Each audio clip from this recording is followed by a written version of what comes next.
All right, so today what we're doing is pretty simple. You're going to learn how to utilize study and work time effectively because that seems to be an issue. What do I mean by that? I'm giving you a work day, so you're going to complete all missing work and complete the applying what you have learned. Any questions on that part? Pretty simple, yeah. Okay, so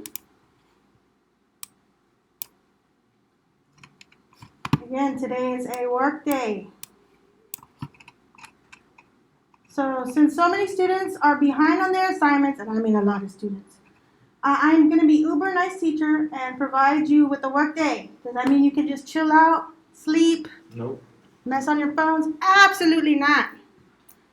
So you need to complete the following assignments by tomorrow, Wednesday, September 16th by 11:59 p.m.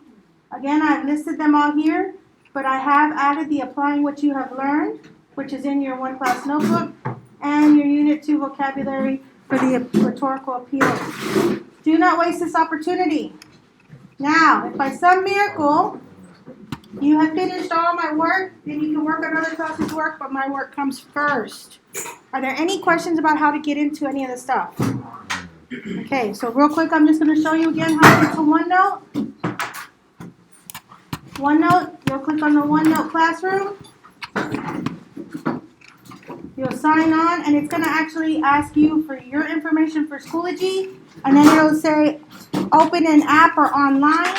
You will put online.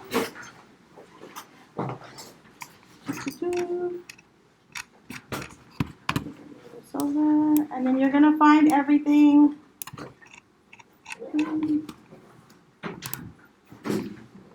under your practices and your, so we're going to use Mr. Crew as always.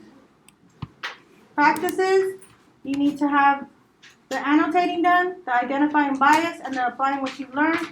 And in class notes, you need to have your vocabulary done. And the sections that you need to have done are fallacies, literary devices, reasoning, evidence and inferencing, and you need to also do the rhetorical appeals. Is there any questions? We all good? All right, so go ahead and get to work.